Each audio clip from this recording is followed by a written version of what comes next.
Thank you for joining us for an advisor update. For those who don't know me, my name is Steve Bennett and I head up our direct business at Charter Hall.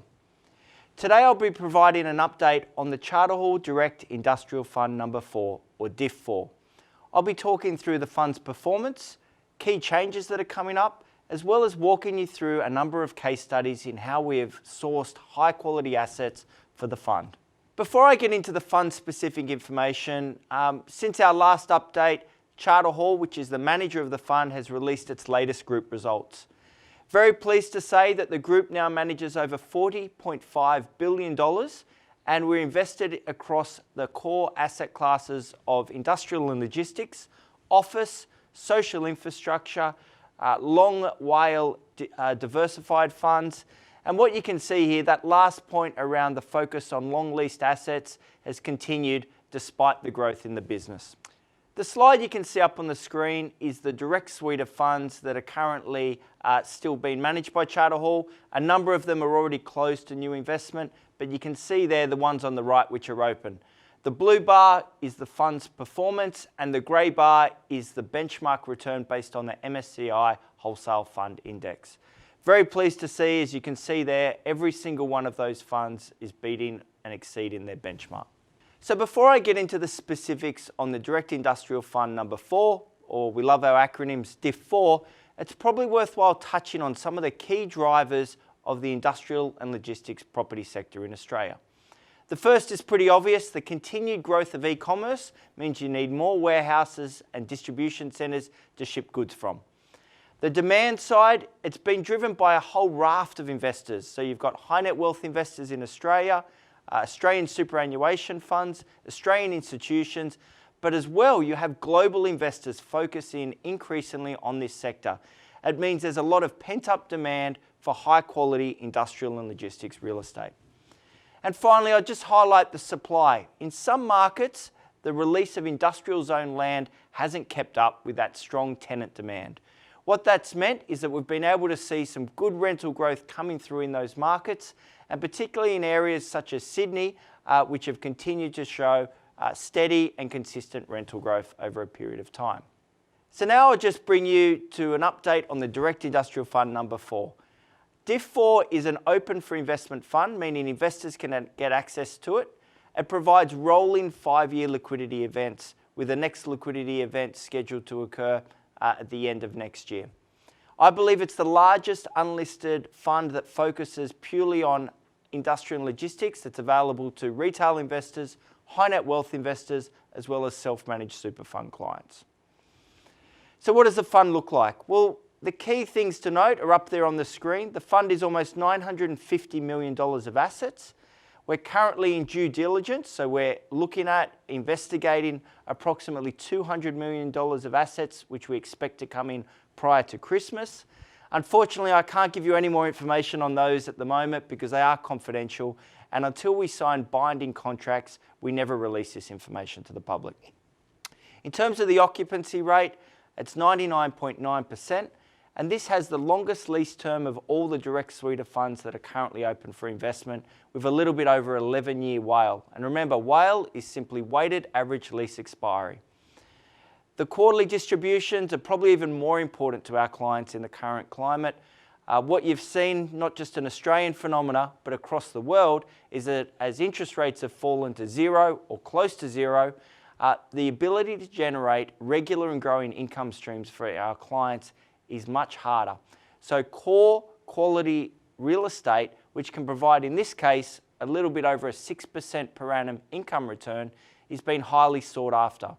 And we're seeing that based on the very strong monthly equity inflows which keep coming into this fund. In terms of some of the other key performance metrics, you can see here on the screen on the right hand side the fund performance over multiple periods, 12 months, 3 years, and since the fund was originally created. In all periods, it's exceeded the benchmark returns. What I'd also bring your attention to is the debt facility and the relatively low gearing rate. We are looking to push that gearing level up, and as we deploy the equity that we're raised into those new investments, you will see that gearing head towards a long-term gearing rate of 30 to 40%. In terms of the debt facility, we're very close to financing almost a doubling of that debt facility which will mean we've got capacity to further grow and diversify that portfolio for the benefit of our investor customers. This slide has a lot of numbers on it. It's basically a quick snapshot of the key assets in the portfolio. But what I'd probably say is just look at the blue line down the bottom, which has the totals. And the one thing which I haven't talked about, which is the far right column, shows that the regular fixed average rental increases, so that's the amount that the income of the fund grows each and every year, provides that growing income stream which our investors are used to and which they love in terms of being able to support themselves and build their investment returns.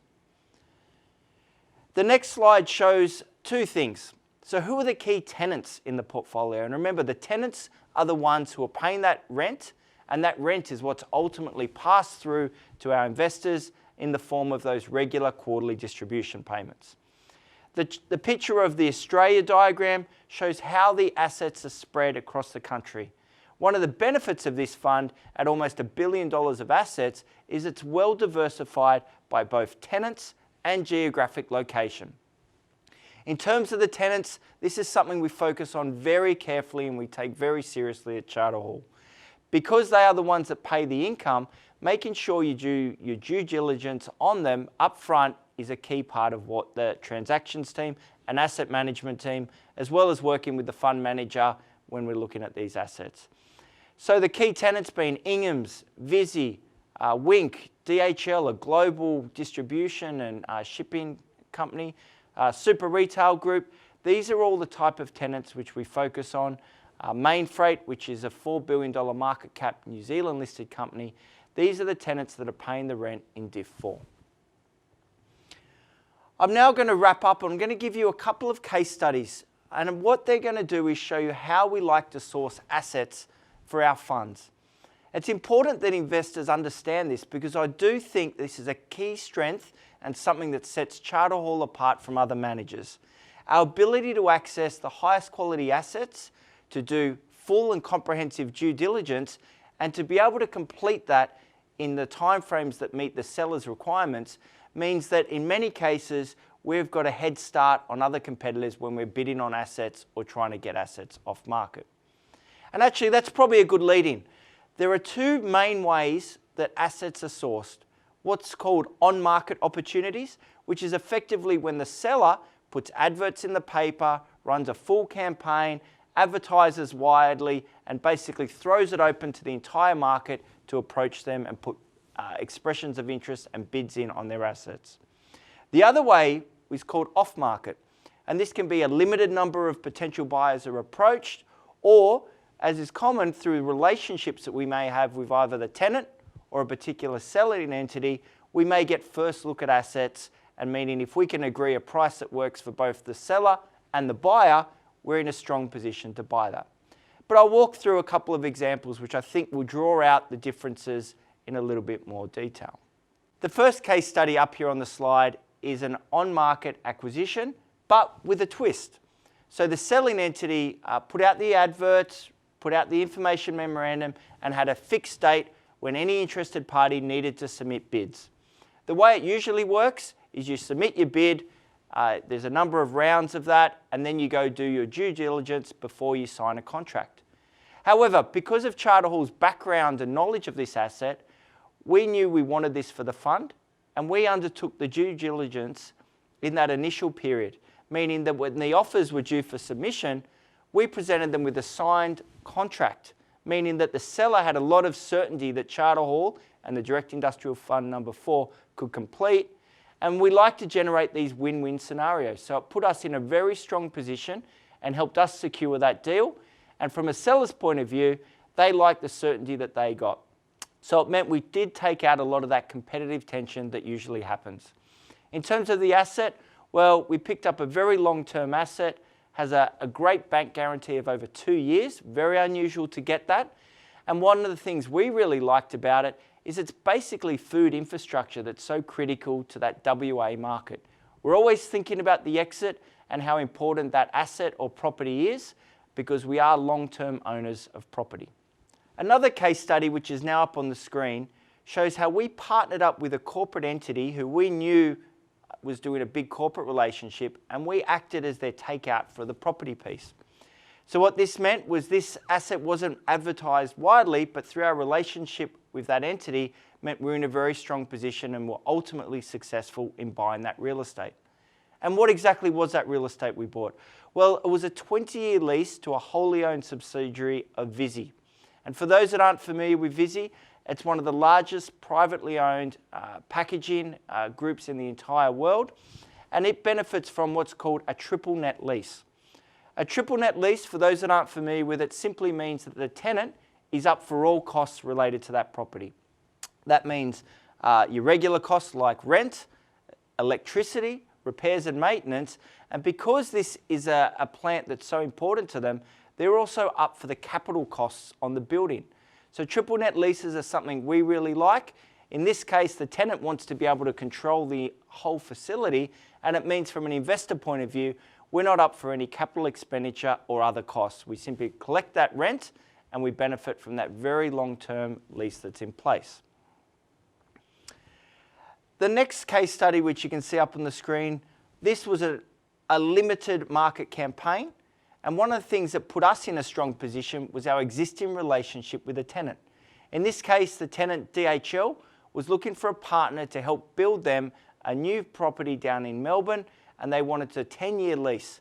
So DHL is a global company. It's a perfect tenant that we always try and achieve in our portfolios. And we already had DHL in one of our wholesale funds, so we knew the right people to talk to. They were very comfortable in how we manage properties, because if you're going to sign a long-term, in this case, 10-year lease, you want to know that the landlord's someone that's going to look after the property and someone you can work with. So what it meant was that put us in a very strong position, and ultimately DIF4 was successful in acquiring this asset. What I would say, although it's an asset that's under construction, DIF4 will not take on that speculative development risk. We have a fixed price building contract. In fact, DHL are building it, and we just write them a check at the end. And we have a binding lease, what's called an AFL, an agreement for lease, which kicks in as soon as that property is completed. So these are a number of examples of how DIF4 has been able to source high quality acquisitions to further improve the portfolio and ultimately drive greater investor returns in the fund. Thank you for joining us today. If you'd like any more information or to discuss this opportunity, the details of the team are up there on the screen, and I would encourage you to reach out and contact us. Thank you very much for taking the time and for your ongoing support of Charter Hall.